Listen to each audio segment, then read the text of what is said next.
So the Cleveland Browns search is now over. And what can you tell us about how Todd Monken wound up there, Tom? Well, as we've documented, Rich, a very thorough search by the Cleveland Browns for their next head coach. So thorough, in fact, that after they got done interviewing Nate Scheelhaase on Sunday in Los Angeles for something like 7 hours for the job, they flew back. It seemed at that point like maybe they were close to a decision. Well, they decided they needed more information, so they spent Monday on Zoom with Scheelhaase and Todd Monken extensively. Jim Schwartz was also part of that conversation. Ultimately, they decided that Todd Monken was the guy. It always seemed like skewing toward offense was probably more likely, although certainly not, a prerequisite in any regard. With Monken, they get a guy who's been in the building. He was the offensive coordinator under Freddie Kitchens back in 2019, a forgettable year for the Browns, as some others have been as well. He was at Southern Miss as the head coach once before, so he has that experience. His record was not good there, but he did improve from being, I think, a 1 or 2 win team his first year to being like 9-5 or something his final year.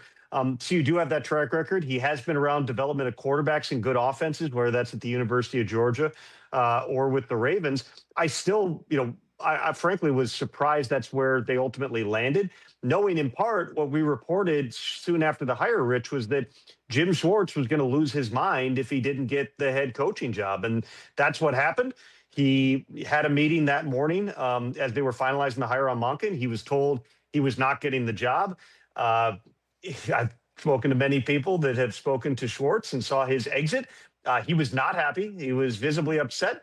He said a few 4-letter words, as you would imagine. He cleaned out his office down to, I think there might have been a can of soda left in the fridge, but that was about it. He's got no intention of coming back to the Browns. There's still conversations to be had, though, because they've wanted to keep Jim Schwartz. They've intended to keep him. He is under contract.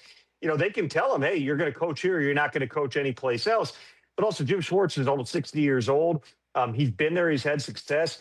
You would think that they would come to the conclusion that, a guy who's unhappy to be there, that may not be the path forward. But those are all pending further discussions here. I'd imagine they want him to talk to Todd Monken. They want to talk to ownership again once things cool off. We'll see what direction that goes. But there are some teams out there, whether that's the 49ers who are looking for a defensive coordinator right now, any number of contenders, maybe even teams that don't have a vacancy right now. If Jim Schwartz became available, he would be of high interest. No doubt about it. Hey, you made it all the way to the end. Thanks for that. Check us out every single day streaming live on Disney Plus and the ESPN app 12 to 3 Eastern.